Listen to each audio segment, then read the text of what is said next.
Se você está sentindo que Deus se esqueceu de você, ou que Deus te abandonou, ou que nada na sua vida vai dar certo, se você está se sentindo abandonado, deixado de lado, esse vídeo é exatamente para você.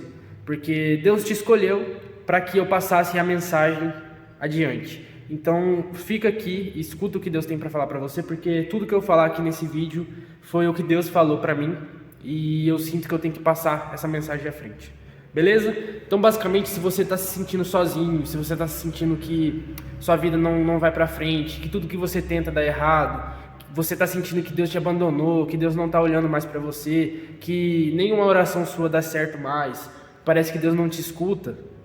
Eu também estava me sentindo dessa forma e eu posso falar para você concretamente que Deus está se te ouvindo, que Deus está se te vendo, que na verdade você está passando por uma fase de transição e que é necessário esse momento para que você amadureça e para que você alcance o lugar que Deus quer que você alcance.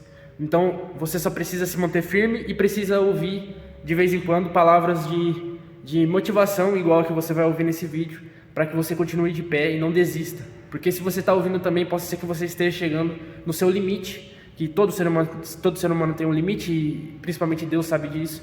Deus precisa que você continue firme e não desista, para que Ele deposite nas suas mãos o propósito, o chamado que Ele tem para você. Ok? Eu só quero ler um texto rápido com você, que fica em Filipenses, capítulo 4, versículos 6 e 7, que diz assim: Não estejais inquietos por coisa alguma, antes as vossas petições sejam em tudo conhecidas diante de Deus pela oração e súplica, com ação de graça. E a paz de Deus, que excede todo entendimento, guardará os vossos corações e os vossos sentimentos em Cristo Jesus. Como eu disse para você, tudo que eu falei aqui, que uma pessoa possa estar vivendo, eu também estava vivendo, e até pouco tempo atrás, inclusive.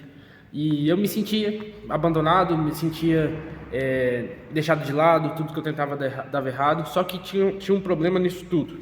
E agora a gente começa a andar, que eu não aguento falar parado. Tinha um problema nisso tudo, porque isso não é verdade. Depois que essa máscara, essa mentira, que é achar que você está sozinho, caiu, depois que Deus tirou essa máscara e fez eu olhar em volta, eu percebi que tudo que eu estava vivendo, tudo que eu estou vivendo na verdade, tudo que eu estou fazendo hoje, tem a mão de Deus. Foi uma mudança que Deus fez lá atrás, só que conforme vai passando o tempo e as coisas vão ficando mais difíceis, que é o normal, é normal a vida ser difícil. Eu gravei um vídeo e falei sobre isso, que a vida nunca ninguém disse que a vida ia ser fácil, mas conforme vai passando o tempo e a gente continua nessa fase, nessa transição das coisas estarem difíceis e tudo mais, a gente começa a pensar que a gente está sozinho, porque a gente está sofrendo. Mas muito pelo contrário, se a gente sofresse as coisas que a gente tem que sofrer sozinho, sem a ajuda de Deus, ninguém aguentaria. A gente esquece que Deus não é algo que a gente pode medir, não é algo que a gente pode ver assim, põe dentro de um pote. Deus é algo imensurável. Então, tudo que a gente vive hoje tem a mão dele, seja a gente vendo ou não. E se nós fôssemos sofrer os nossos sofrimentos sem a ajuda dele, a gente não aguentaria. Um exemplo prático disso, não que não estava com a ajuda de Deus, mas Jesus não aguentou todo o sofrimento, morreu para ressuscitar. Então Jesus foi um exemplo que, se a gente sofresse pelos nossos pecados, por exemplo, por conta própria, nenhum de nós aguentaríamos. Por isso que Deus teve que enviar o seu único filho para sofrer pela gente. Então, essa é uma mentira, essa falácia de achar que está sozinho. Mas só falar isso também não adianta nada. A gente sabe também que a gente não está sozinho, que Deus está com a gente, mas é algo que a gente fala assim: Deus está comigo, mas eu ainda continuo sofrendo. Mas em nenhum momento isso é verdade. A gente não está sofrendo, a gente está passando por um processo, e aí que a coisa começa a mudar. O nosso erro é achar que a gente está sofrendo, que a gente está sofrendo algo que a gente não merece, que está tudo dando errado para a gente porque a gente fez algo errado, ou algo do tipo. O nosso erro, o erro do ser humano, é tentar colocar a culpa dos problemas dele em algo que não está no controle dele, tanto para o bem, tanto para o mal. E então a gente, quando acontece algo errado, a gente tenta achar um culpado, a gente tenta colocar a culpa daquela coisa errada em alguém, mas a gente esquece que a nossa vida é feita de processos, e aqui no canal eu falo bastante sobre isso. Toda a nossa vida é feita de processos, a gente sempre está vivendo algum processo, e o processo, ele não foi feito para ser fácil. O processo tem que ser difícil, porque é no processo que você amadurece. É no processo que você cria uma casca, que você cria uma personalidade nova, que você cria processos novos, que você cria negócios novos. Então, o processo foi feito para ser difícil. Todo processo tem que ser difícil, porque é no processo que você melhora como pessoa. E eu entendi isso depois que Deus falou no meu coração que eu não estava sozinho, que eu estava me excluindo. Então, outra coisa interessante que você tem que começar a pensar: não é Deus que está se afastando de você, é você que está se afastando de Deus. E eu gostaria de fazer uma pergunta que claro que você pode responder no comentário, mas é uma pergunta para você pensar. Qual foi a última vez que você orou a Deus agradecendo pelo que você tem? Qual foi a última vez que você orou a Deus agradecendo por uma coisa mínima que você teve no seu dia? Por exemplo, acordar, por exemplo, respirar, ter o alimento na mesa, ter um pai, uma mãe, ter uma esposa, ter uma família, filhos. Qual foi a última vez que você agradeceu pelos mínimos detalhes da sua vida?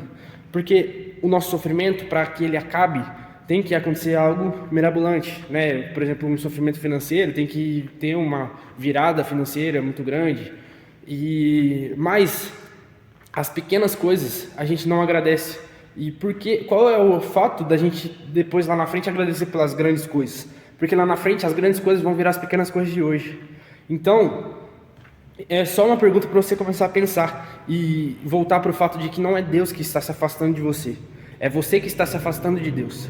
E quando você entende isso e muda seu comportamento e começa você se aproximar de Deus, porque Deus não sai do lugar. Deus continua ali. E é você que tem que ir até Ele. Ele precisa que você vá até Ele com amor puro, com amor verdadeiro. Não Ele vá até você e te carregue para onde você quer que Ele te deixe. É você que tem que ir atrás dele, você que tem que buscar. E como eu disse, conforme as coisas vão ficando mais difíceis, mais afastado a gente fica dele. E isso é algo humano, mas a gente tem que lutar contra esse algo humano.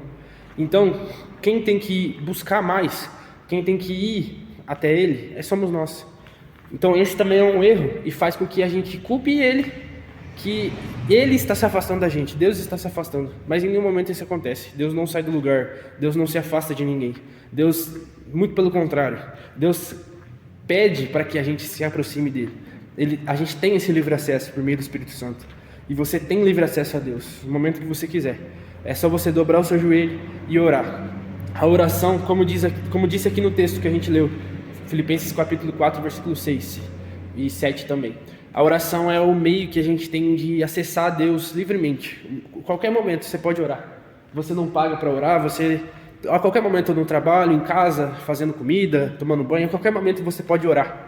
E a oração nada mais, nada menos é do que você conversar com Deus. Basicamente você conversar com Ele, intimamente, você e Ele. Ele escutar você e Ele conversar, e Ele poder falar com você também.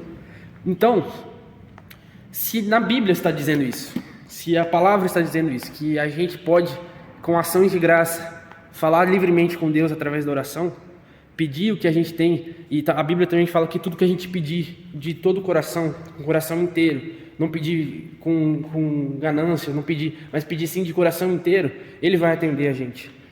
Então, a gente sabe de tudo isso, mas ainda assim, a gente se sente sozinho, a gente se sente excluído. E aqui está outro ponto interessante. Possa ser que você você pense assim: eu não sou uma vítima, eu não me vitimizo. Mas é uma coisa também que a gente não percebe. Conforme vai passando o tempo, a gente começa a se vitimizar. Começa a olhar, a comparação também vem junto, que é olhar para outra pessoa, a pessoa está dando certo e você não está dando certo, tudo que a pessoa faz dá certo e você vê e você não faz uma coisa dá errado, faz outra coisa dá errado e começa a se vitimizar. Pro fulano tá dando certo, para mim não tá, eu não mereço. Ou pro fulano dá certo, para mim não dá, eu tento a mesma coisa que ele e eu não consigo e ele consegue. Eu quero que você entenda uma coisa: existem pessoas e existem pessoas. Existem vários tipos de pessoas. Deus tem um chamado para cada pessoa. Cada pessoa tem um chamado. Se todo mundo pudesse fazer a mesma coisa e desse certo na mesma coisa, todo mundo, o mundo inteiro, olha que todo mundo ia fazer a mesma coisa e ninguém ia mudar de vida, todo mundo ia viver uma vida igual e ninguém ia ter senso próprio, senso crítico próprio, ninguém ia ter uma palavra própria, todo mundo ia pensar igual. Eu quero que você entenda uma coisa: você tem um chamado, você nasceu para fazer algo. Tira essa mentira de que o mundo inventou, de que você não nasceu para fazer, você tem que seguir um planejamento criado por alguém, de um trabalho que você não gosta pro resto da sua vida, ou de fazer algo que você não gosta pro resto da sua vida, porque é isso que você tem que fazer. Não é isso que você tem que fazer. Você tem um propósito, você veio para a Terra com um propósito. Todos nós nascemos com um propósito. Qual que é a diferença de uma pessoa que não cumpre o propósito para uma pessoa que cumpre? A única diferença de uma pessoa que nasceu não cumpriu o propósito dela é o distanciamento de Deus. Ela não ter buscado a Deus ou não ter tido acesso. Mas uma pessoa que é temente, que busca a Deus e que busca cumprir o propósito dela, cumprir o chamado dela na Terra, essa pessoa cumpre o chamado. Todas as pessoas no mundo têm um chamado. A diferença é que existem pessoas que querem cumprir e existem pessoas que não querem. E Deus não obriga você a cumprir o seu chamado. Só que existem ainda assim um outro nível de pessoas. E eu não estou separando pessoas e pessoas, mas existem as pessoas que têm um chamado totalmente ativo, que são pessoas que foram separadas, ou pelos pais, ou Deus separou. E mais pra frente eu posso contar meu testemunho, mas eu sou esse tipo de pessoa. E essas pessoas que foram separadas, se você é uma pessoa que foi separada, ou se você não sabe ainda, busque saber, perguntar para alguém. Se você é cristão, vai na igreja, tenta saber. Mas pessoas que foram separadas para Deus, que foram separadas pelos pais para Deus, ou foram separadas por Deus mesmo, aconteceu alguma coisa na infância, e por meio de algum profeta ou alguém, Deus falou que aquela pessoa era separada para Ele. Essas pessoas, elas, entre aspas, sofrem mais, eu posso dizer assim. E esse sofrer mais gera nessas pessoas o sentimento de desistir, por exemplo, se apostatar da fé, ou desistir do chamado, desistir do propósito. Só que não é do direito dessas pessoas desistir.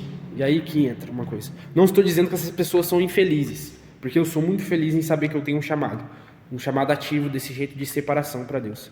Mas essas pessoas não conseguem tomar essa decisão por conta própria, porque Deus é quem sustenta elas. Então, essa dificuldade delas é a mais, porque elas precisam ser mais preparadas para cumprir um chamado maior que elas têm que cumprir. E essas pessoas precisam estar mais preparadas. E a ação de desistir ou não está no controle delas, porque quem sustenta elas são Deus. Ok? Então, como a gente falou aqui no começo, do sentimento de estar distante, sentimento de desistir, esse sentimento em pessoas que eu disse agora, com esse chamado de separação, um chamado mais profundo, é maior ainda. Esse sentimento de afastamento, esse sentimento de nada dar certo. Mas isso faz parte de um processo de maturidade gigantesco. Entenderam? Mas então, recapitulando total, a palavra central do vídeo para você aqui: você não está sozinho, Deus não te abandonou, Deus não se afastou de você, Deus só precisa que você foque mais, Deus precisa que você deixe de se vitimizar, Deus precisa que você busque mais a Ele, ore mais, agradeça mais. E uma coisa importante também, que é muito importante para fazer, é jejum. O jejum, ele é uma arma constante e principal para se aproximar de Deus. Que o jejum basicamente é a gente deixando a nossa carne de lado e fortalecendo o espírito, né? Então o jejum também é uma arma muito importante para se aproximar de Deus, que é basicamente o que Ele quer que você faça, deixar esse pensamento de que Ele se afastou de você de lado, orar mais, buscar mais, e o resto Ele vai fazer. Ele já está te sustentando desde o momento que você nasceu. Ele só precisa que você foque na coisa que realmente importa, que é olhar para Ele. Eu tenho uma frase muito interessante, que para andar com Deus, você não precisa olhar para frente, você não precisa olhar para os lados, para trás, para o chão, para ver onde você vai pisar. Você não precisa fazer nada disso. Para andar com Deus, você precisa olhar somente para cima, que é olhar para Ele. O resto tudo Ele faz. Então, para você andar, Ele vai colocar o chão, Ele vai te sustentar, Ele vai dar o alimento físico, o alimento espiritual, tudo Ele vai fazer. Ele só precisa que você busque a Ele. Eu sei que é difícil, eu sei que o mundo de hoje está cada vez mais rápido, e isso é proposital para tirar o nosso tempo, mas faz uma força, que você vai ser recompensado. E a palavra que Ele tinha para você era essa. Grave esse texto aí na sua Bíblia, Filipenses capítulo 4, versículos 6 e 7. Comece a orar mais a Deus, entre no seu quarto, feche a sua porta, porque a palavra que Ele tem para você é: se acalma, respira, que eu estou no controle. Beleza? Espero que essa palavra tenha tocado seu coração. Se você foi tocado por ela, comenta aqui embaixo, deixa a sua opinião, deixa o seu comentário aqui embaixo. Se você não é inscrito no canal ainda, se inscreva aqui no canal. Diariamente a gente posta vídeo novo aqui. E é isso, eu te aguardo no próximo vídeo. Falou!